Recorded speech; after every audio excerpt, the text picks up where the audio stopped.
Australia, telah mencapai kemajuan signifikan dalam pengelolaan dan restorasi sungai. Salah satu cara yang dipakai adalah dengan menggunakan pemantauan kualitas air secara real-time dan pemantauan ekosistem, meski dalam kondisi cuaca ekstrim seperti kekeringan.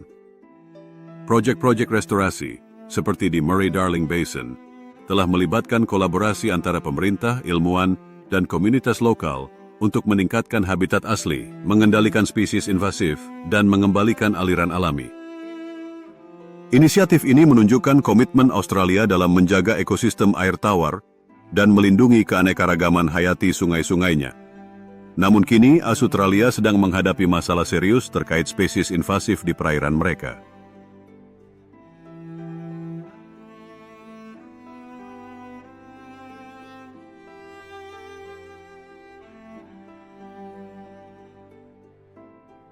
Kini, Australia sedang menghadapi masalah serius dengan populasi ikan mas yang invasif sejak ikan ini dilepaskan ke perairan pada abad ke-19.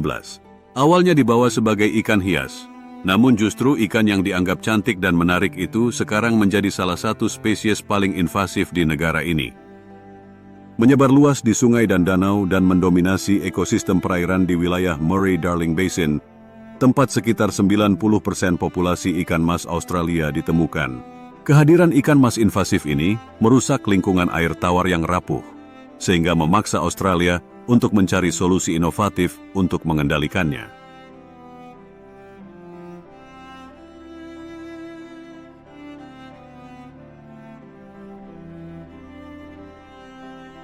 Ikan mas invasif memiliki dampak besar terhadap ekosistem air tawar Australia. Ketika mencari makan di dasar sungai dan danau, ikan mas mengaduk sedimen, menyebabkan air menjadi keruh. Proses ini melepaskan nutrisi berlebih seperti fosfor dan nitrogen ke dalam air, yang dapat menyebabkan pertumbuhan alga dan tanaman air yang tak terkendali, serta mengurangi kualitas air. Selain itu, ikan mas bersaing dengan spesies asli untuk mendapatkan makanan dan tempat tinggal, yang berpotensi menekan populasi ikan asli dan spesies air tawar lainnya yang lebih rentan. Ikan ini juga terkenal karena toleransinya terhadap lingkungan yang ekstrim, seperti suhu tinggi dan rendahnya kadar oksigen, yang memungkinkannya bertahan dan berkembang biak dengan cepat.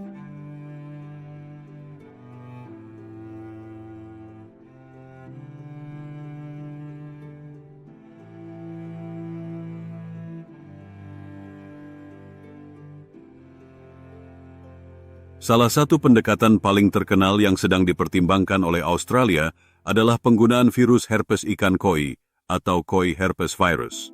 Virus ini adalah patogen yang sangat menular di kalangan ikan mas dan dapat menyebabkan kematian massal pada ikan ini. Pada tahun 2016, pemerintah Australia merencanakan untuk melepaskan virus ini ke sungai-sungai di Murray-Darling Basin sebagai upaya mengendalikan populasi ikan mas. Namun program ini juga menimbulkan kekhawatiran yang signifikan. Ada risiko efek samping pada spesies non-target dan potensi dampak lingkungan yang tidak diinginkan jika virus ini tidak terkendali. Karena alasan ini, para ilmuwan di Australia sedang melakukan penelitian menyeluruh untuk memastikan virus tersebut aman dan hanya berdampak pada ikan mas invasif tanpa membahayakan spesies asli atau manusia.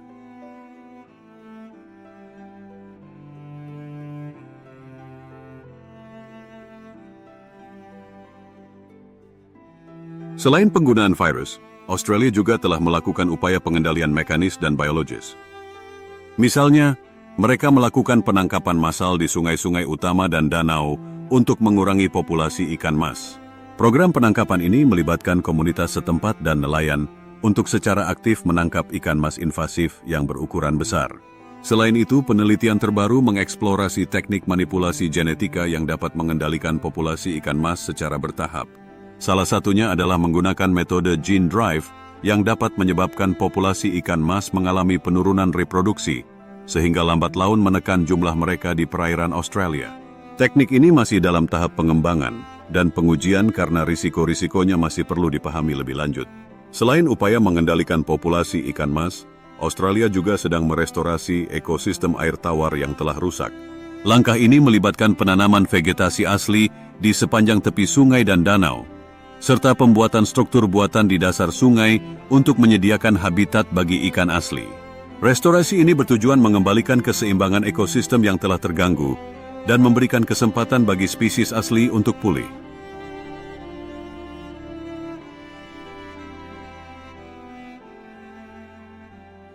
Sampai berjumpa lagi di video selanjutnya. Mohon dukungan dengan like dan subscribe ke channel ini agar kami bisa terus berkembang.